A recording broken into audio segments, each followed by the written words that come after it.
Well, hello, and welcome to the next episode of the Decarb Connect podcast. I am so fortunate today to be joined by Emmanuel Brutin, who I'm just going to ask to directly introduce himself rather than my normal fiasco of over-introducing people. So, Emmanuel, tell us a little bit about you and your role.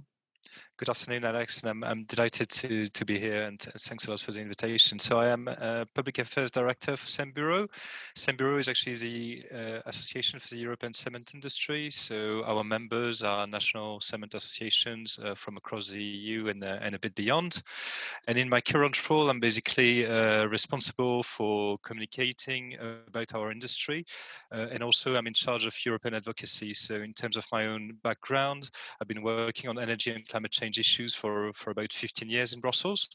And I joined Cembureau just over a year ago.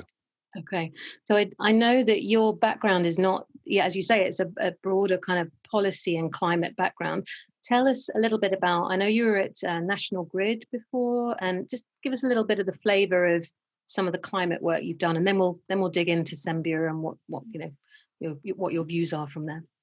Yes, so I have actually quite a diverse background. So when I started my career, actually in my early years, I work in public affairs for the European rail industry. So really trying to promote the advantages and interests of the European rail transport sector.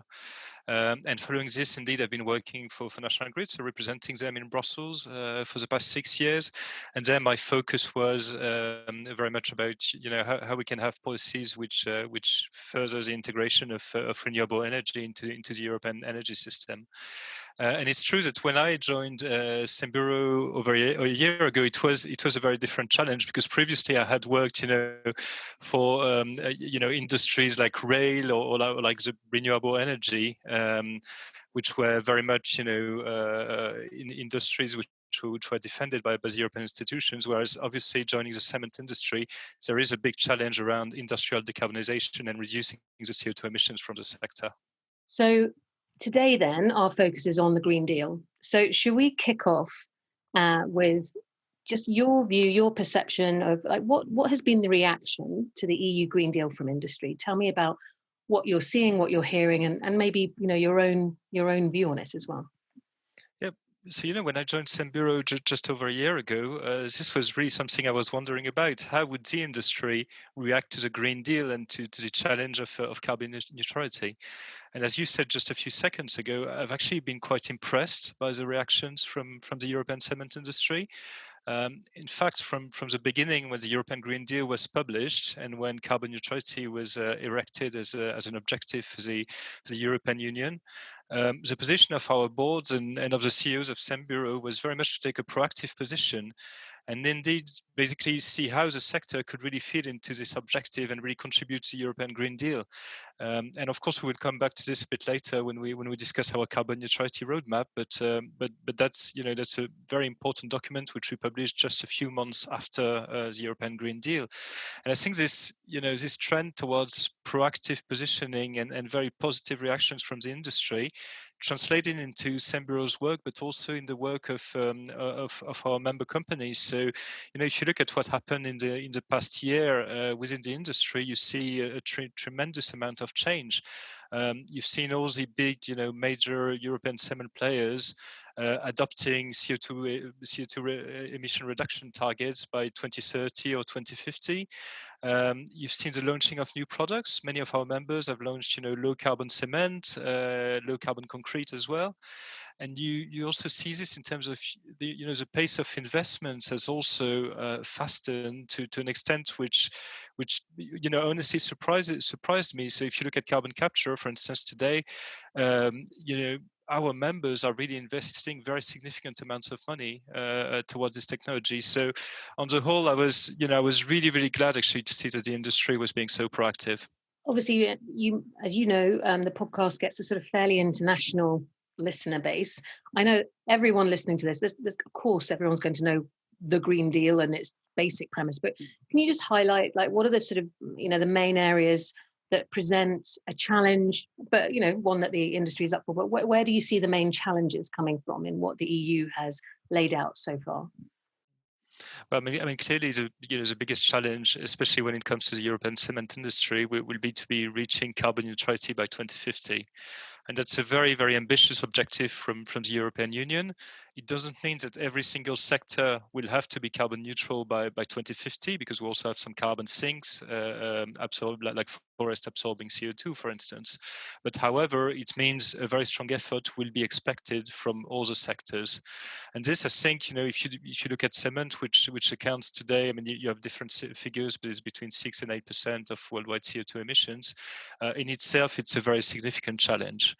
But I think you also have very strong opportunities for the cement industry. So a big point of the European Green Deal is to promote a circular economy.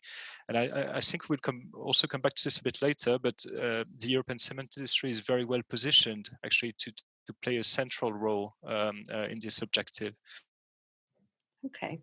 All right. Well, we've already referenced a little bit the carbon neutrality roadmap that Cembureau had developed. And if I remember rightly, we had obviously had our brief chat before the podcast. I think you were saying that the first version was drawn up in 2012. Is that right? It was actually in 2013. So sorry. No, that's fine. That's fine. So we had our first version in 2013, and it was looking at an 80% CO2 emission reduction by 2050. And this was subsequently updated in 2018. But anyway, what we've done with our roadmap, which was now published in May 2020, was really two things. I mean, firstly, we wanted to look at this European Green Deal objective of reaching carbon neutrality by 2050. So we're really looking at, how can we contribute to this objective? But the other thing which we've done, which is also very important, is we've really taken a full life cycle approach. So, we've looked not only at reducing CO2 emissions from clinker and from cement, but also down the value chain. So, when cement is turned into concrete, how can you have further CO2 emission savings? And when concrete is used in buildings, and when concrete is recycled. So we really looked at the full value chain. Now, just to take you through very quickly some of the key findings of our roadmap, because I think these are quite important. The first one is in terms of technologies, carbon capture, use and storage will remain very, very important for our sector. It's about 42% of our emission savings between now and 2050. And you see currently quite a lot of projects happening on CCUS from across the industry. What our roadmap identifies, though, is one challenge that as a sector we will face in the future is, even when you're installing CCUS technology on your cement kiln, what will you do with the CO2 you capture? And this CO2, you can either reuse it. So, we have wonderful projects in Europe currently, which, consist in capturing the CO2 from a cement kiln, mixing it with hydrogen to produce synthetic fuel. So that's a possible example. But if we're not, reusing this CO2, we will at least need to transport it, and this will be a challenge for the sector to have this CO2 transport infrastructure. That's really something where we think, national and EU governments should strongly support us. Well, can I just ask you on that point? Are you hearing much so far about a kind of a real plan for CO2 transportation in Europe? So I think some projects are indeed coming together. So, for instance, at the end of this year, the European Commission will review the regulation on trans-European energy networks, which does feature actually some dedicated funding for cross-border CO2 pipelines. You also have real projects taking shape. So, for instance, the Northern Lights project connecting Norway and some other Scandinavian countries through CO2 transport is also happening. But that's, I mean, as I told you, it will be a major challenge for our industry, precisely because you have over 200 cement kilns all across Europe, and they're quite spread, quite evenly across the EU territory. So some of them may be in in an industrial hub where they could share CO2 infrastructure with a nearby steel factory, for instance. But however, some cement kilns are quite deep in the countryside actually, and then the situation is a bit more challenging. Yeah, I think I heard about that. My team heard about that a little bit during our research phase for the festival in January as well, with people saying it's all very well if you are based somewhere within reach of, I don't know, Porthos in the Netherlands or Teesside here in the UK, then even though those projects are some way off completion, there's still the prospect that you might be able to find a way to link into it. But if you're based in right in the middle of Central Europe, or I don't know, even in Rugby in the UK, and you're not near one of the clusters, that it's not as simple as people maybe think to kind of to complete that circle of what, not only A, to extract the CO2, but B, do something with it. Okay, so anyway, I interrupted you. That was kind of element one of the roadmap. So talk me through to the next stage. Our second key finding is that actually by using non-recyclable waste and biomass waste as opposed to fossil fuels, we could be saving significant amounts of energy and CO2. It's actually up to 15% of our emission reduction between now and 2050. And here it's fundamentally different than CCUS. So there's no technological constraint at all. Already today, a cement kiln can work using 70-80% non-recyclable waste and biomass waste. So we are actually already phasing out fossil fuels. I mean, if you take the European average today, we're at 48% usage of non-recyclable waste and biomass waste, and 52% fossil fuels. But there's no technological constraint in terms of us increasing this 48% to much higher threshold, like 80 or 90. In fact, it's really purely a policy and regulatory issue. And here's a challenge we're facing is, in many European countries, landfilling waste is still a common practice, whereas actually we would argue that instead of, landfilling this waste, which is causing CO2 emissions, this waste could be redirected, for instance, to cement kilns. So it is really, again, I stress it's not a technological issue. We can absorb, much higher shares of non-recyclable waste. It's more really a matter of how do you design policies that really incentivize the use of non-recyclable waste in cement kilns. So in that first example of CCOS, which we do hear increasing amounts about in Europe, I think the issue there is somewhat technology at scale, but probably mostly how on earth you finance it. And so for kind of biomass, for the recycling of waste, purely to do with policy, you would say? It is absolutely purely to do with policy, and there, we are active at the European level. We want the institutions to really recognize the importance of co-processing in the European cement industry. We also want the EU to disincentivize landfill where it can. There is, for instance, you have the upcoming review of the EU Waste Shipment Directive, and something we really hope is, this occasionally makes the news, but some European countries are exporting waste in countries like Malaysia or Indonesia, and I think we should just stop this, and this waste, where possible, should be redirected towards cement factories, because we really offer a solution for this. So any other elements then? So we've got our waste and the treatment of waste. We've got carbon capture. What else is on your kind of checklist on the roadmap? So I have a couple of additions. I mean, the third really important finding is on low carbon cement. So today, some of our members are already putting on the market low carbon cements. Even some of them are actually putting on the market carbon neutral concrete. So it's not really carbon neutral per se, it's actually carbon neutral through offsetting. But nonetheless, these products exist, and they're accessible to construction companies on the market. But what we see today is okay. I mean, these products have a certain success, but this success could be much more higher. And it's true that today, if you're a construction company, you don't really have massive incentives to use a low carbon cement as opposed to just a regular cement. So I think, this is something policymakers will need to look at. It's an area which is just being developed, really, as I told you, it's really an emerging market for our members, and quite a promising one. But I think that's really something that policymakers will need to look at, is how do we incentivize consumers, which in our case, are mostly large European construction companies. How do we incentivize them to use low carbon cements? That's interesting, because where a lot of the policy that we talk about through Decarb Connect really is like at European level or a national level, it's about the US policy system.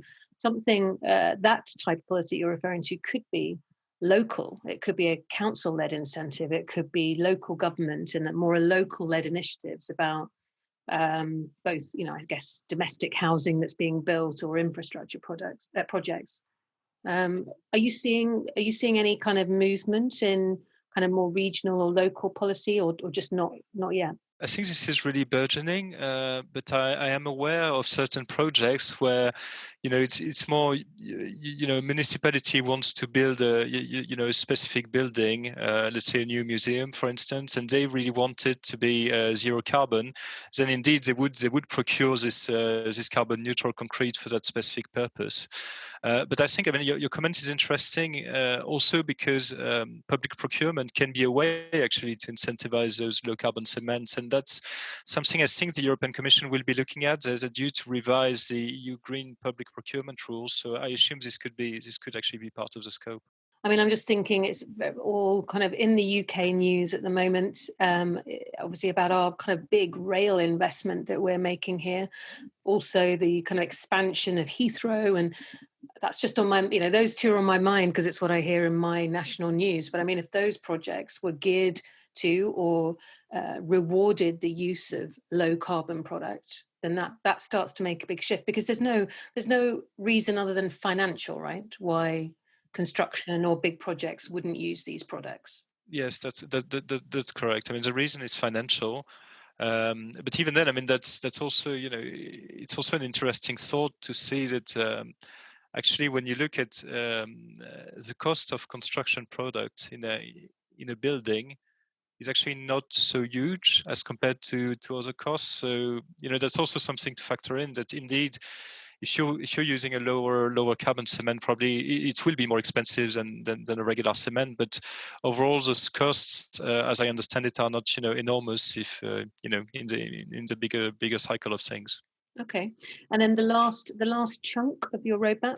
Yes, the last chunk is also very important. It's towards creating a level playing field, and I think we'll come back to this in a moment when we discuss carbon border mechanisms. But in a nutshell, we are very clear that if we want to realize all these investments in the carbon neutrality roadmap, we can't be in a situation where European cement companies are constantly undercut by imports from third countries where there would be no emission trading scheme or no way to account for the cost of CO2. So that's really the last finding, but one which is really, really important if we want to decarbonize, if we want to be successful towards carbon neutrality. We need European players and also non-European players exporting on the EU market to pay for the cost of carbon, and we need that level playing field to happen.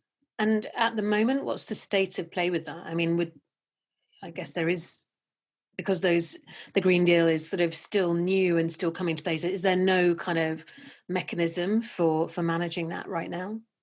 No, so today, I mean, there is a mechanism. So European companies are on the EU emission trading scheme, but to reflect the fact that non-European countries are not part of the ETS, the European company do receive a degree of free allocation. So we don't pay for all our CO2 emissions, if you like, we only pay for part of them. But nonetheless, you still have a situation where, whilst we pay for a share of our carbon cost, all the EU companies, from all the non-European companies are not paying for any of these costs when they're exporting to the EU market. And so that's partly the reason why, as part of the European Green Deal, the Commission came up with this idea of having a carbon border adjustment mechanism, and that's something which they are currently progressing. So you just had a public consultation which was closed a few days ago, actually last week, and now what we're expecting is that the European Commission will develop their legislative proposals, and that they will publish these by June 2021. So, and as Cembureau, as I told you, we do support the idea of carbon border mechanism, because we think we need a level playing field on carbon in order to be able to decarbonize our industry. And what we've seen in the space of just a few years really is quite a significant evolution. So very very significant increase of imports from countries bordering the European Union, such as for instance Turkey, but also Northern Africa, Russia, and Belarus. Coupled with a very significant increase as well as in terms of installed capacity in these countries. So we do defend carbon border adjustment mechanism. I mean, what is important is, of course, the devil, as in any EU legislation, the devil will really be in the details. So there are a number of principles that we highlight. I mean, I won't go too far in the details, but what we say is carbon border adjustment should coexist with free allocation under the EU ETS. They should be WTO compatible. They should have a wide sectoral scope. So I won't bore you with this, but we highlighted a number of principles. But then let me just emphasize the positive thing is we just conducted a study through PwC, which we started to share with EU Commission officials last week. And so this study looks at the potential benefits of carbon border adjustments in the European cement industry. And notably, what is really interesting is that, according to PwC, if the carbon border adjustments are well designed, then they can actually reduce overall CO2 emissions, and they can also improve global social welfare. So that's a very, very important finding. Yeah, tell me a bit more about that link. What does that mean? How does that work? The link between global social and a kind of a regional carbon. What's the link there?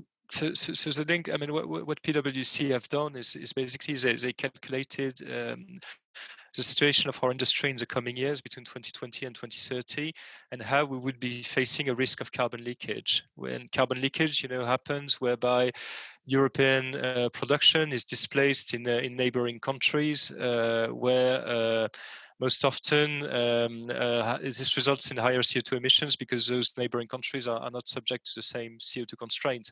And so based on this, basically PwC was able to devise, how much CO2 savings could a carbon border adjustment bring. And we've also asked them to look at, okay, what would be the impact on employment in Europe? And again, the impact of a carbon border mechanism is positive in this respect.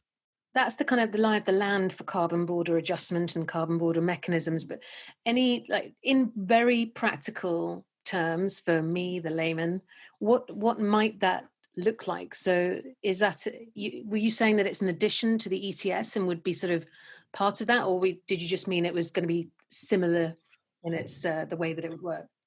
So this is still, under consideration by the Commission. But one of the options, for instance, is to have an ETS mirror system. So the exact same way that EU companies have to surrender CO2 allowances, then we would impose the same thing on importers. I think the key rule is the European industry is not asking for double protection, and we don't want any form of double protection.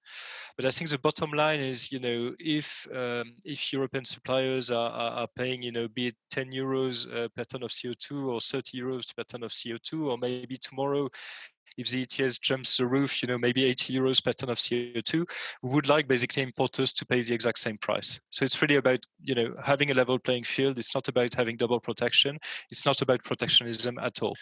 All right then. Well, let's move on. But actually, it kind of brings us back to something you were talking about early on, which is that one of the kind of the tone of the Green Deal, if you like, has this big emphasis, not just tones, the detail of it has a big emphasis on circular economy. What do you see the cement sector contributing?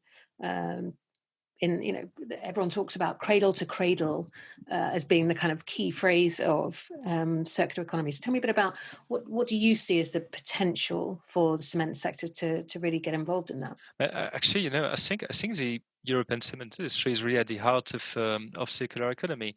And if you look at upstream, and that's what I already mentioned, we're already today using very, very large quantities of waste coming from different European cities or different European industries, which we are using in our kilns, and we're using them, not only to phase out fossil fuel, but also whatever we put into the kiln actually becomes part of cement and of our final products. So there's no residue, if you like, when we're using this non-recyclable waste.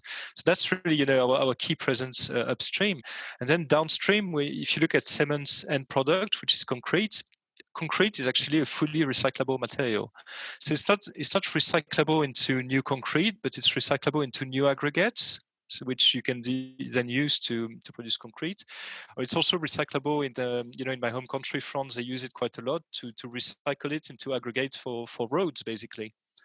So we have a product which today is, and again, I stress 100% recyclable, and which is made, through the production of cement, which is made partly from other materials. So I think, I'm not convinced there are many other, stronger examples of products which are so much at the heart of circular economy.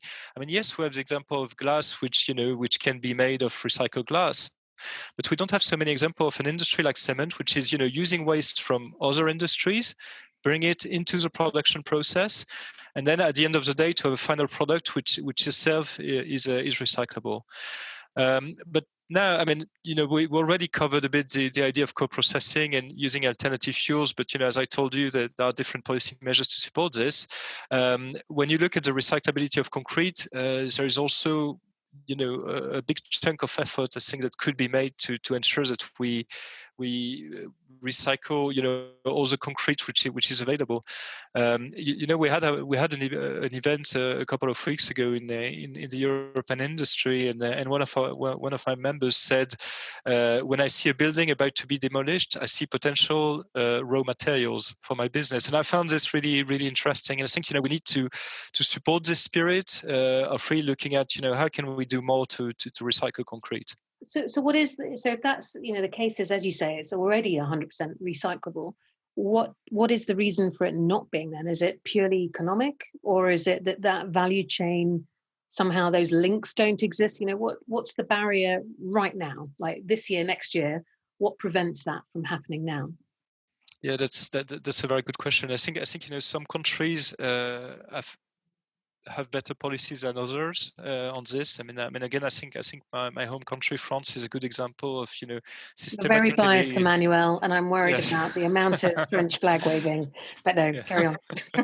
So it is no, but France is systematically trying to recover actually the used concrete. I think the big issue is there's no real incentive again for a construction or demolition company to reuse it. It's just as simple as this. And that's a bit what we're lacking today. So probably a combination of policy, but also just that piece, that valuation of the rubble, bluntly, kind of making that clear that there is an opportunity to be had there. I think that's right, and it is, and when you look at circular economy, it is actually a lot about exactly valuing, in fact, valuing waste properly, and that's a bit what I told you with our issue of all these non-recyclable waste being sent to landfill as opposed to cement kilns. Is some stakeholders sometimes have very little incentive not to landfill stuff. And so I think it's really about providing this right incentive for people to reuse and recycle. Well, then, in a sort of slight shift, then, so we've talked about the roadmap, we've talked about what circular economy is and certainly means within the cement sector. So more broadly then, when you look at your own industry, so this is now back, looking back on all your cement sector members, what do you think is going to be important to making decarbonisation not just stick, it's kind of a clunky word I've been using, but really become central to how companies think? What's going to need to happen within those businesses within your sector? Well, I mean, firstly, I'm really glad you're asking this question, because I think it's extremely important to create this buy-in, and in particular, create the buy-in from employees. So I don't have any magical solution, but I think the role of every one of us has changed actually, and this in a way is probably thanks also to the activism of Greta Thunberg and of the different climate change movements. We now all have the feeling, and we are now all part of this move towards decarbonization. And I think many leaders in the sector, I mean, if you ask to some of our CEOs, but also even at a lower level, so somebody like me, we all feel we have a responsibility to make this happen. And I think it's really about conveying this need for change. realizing that climate change is no longer really for any of us a very distant threat. I mean, okay, maybe we will deal with it, but it will impact our kids, our grandkids, and I think, in a way, we're all becoming parts really of of this shift, and we all have a responsibility to make this shift happen. Now, I mean, how this happens in different companies, I think it's really through embedding sustainability as much as possible, in all corners of the companies. I mean, I'm not very keen on quoting specific members of Cembureau, but some of them, for instance, have appointed a chief environmental specialist within their company, really to ensure that this need for sustainability is reflected in all their activities. So that's an example. I think the key would also get to be the buy-in from all the employees, and here I think in the cement industry, again we have potentially an asset, because the cement industry is an industry where employees used to be extremely proud, because they're providing what is unquestionably the best construction product material. I'm being a bit biased there again, but I think it is. But the past years have been more challenging, because the CO2 emissions from the industry have been exposed in media as well. And I think a way for us and for our employees to also regain our pride is to say, okay, not only are we providing this fantastic construction material, but on top of this, we're helping to decarbonize it on a day-to-day basis, and eventually we will provide a product which is carbon neutral. And I think this is that's a really exciting task at hand. And the last thing which I wanted to say, which is more a personal reflection on my own work, is I've been in Brussels now for 15 years, as I told you, and I can tell you 10 years ago, when the EU was coming up with new climate change objectives, some European industries, so I'm not quoting cement in particular, but some European industries will be saying, "Oh no, but this EU target is really too high. We can't meet it. It's going to be too tough. So therefore, our CO2 ambitions should not be that high." I think nobody is really saying this anymore. I think things have changed now. Today, in practice, what we're fighting for is, okay, we know that there is a clear trajectory towards carbon neutrality. What we need is really, supporting measures to help us making all these decarbonization investments. So I think things have really, radically shifted in Brussels. Some years ago, you had, industries fighting against too ambitious climate change objectives. Now, I think broadly, everybody accepts that, science is key behind defining the objective. It's really about setting up the right political framework and the right, framework for industrial investments to allow decarbonization to happen. Okay, well, last question for you then. So we've obviously talked about your roadmap. We've talked about this view on what's needed from industry and the kind of perspective of industry. Tell me, like, if you were going to make your little wish list of one thing that you wish industry would crack this year, one thing from the technology companies, one thing from policy, one from investment. What's on that wish list for you of things that you think, I want to see this issue nailed in the next year or 18 months? So I think on the side of policymakers, it would really be a global level playing field on carbon, because we need to take the populations and European citizens and workers with us on this journey to decarbonization. And I don't think you can achieve this if it results in closure of companies. So yeah, I think we will need this from policymakers. From our industry, I mean, what I would love to see, and in this respect, I'm quite happy because I see it happening, is a lot of investment in decarbonization technologies. And I think there's a lot to be proud of, and especially on a technology like carbon capture, use and storage, where, as far as I can see, the European cement industry is really becoming, the leading sector in terms of implementation of this technology. And now, in terms of technology providers, yeah, I mean, what I will say would sound very obvious coming from, the representative of an industry using this technology. But of course, we want, very good products at a cheaper price, and therefore we're looking forward, especially to CCUS being, fully investable and scalable. And I'm aware a lot of good technology companies are making tremendous effort on that road. And investors? Investors, I mean, so the framework for investors will change quite a lot, because the EU, I mean, we haven't touched this yet, but the EU are just finalizing the taxonomy requirements, whereby they will actually indicate to investments to investors what can qualify as green investment or not. What we expect from investors is really, on the basis of the EU taxonomy rules, to support the European cement industry. Cement is actually included in those taxonomy rules. So it's a very good opportunity, I think, for investors to really support the investments in our industries that will lead to decarbonization.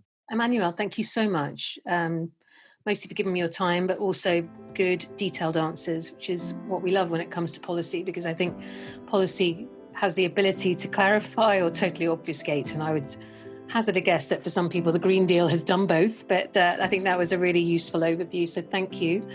And to everyone that's listening, please tune in again. We'll be talking with the Global Carbon Capture Institute soon, and also have a number of other industry interviews lined up. But for now, Emmanuel, thank you very much. Thank you, Alex.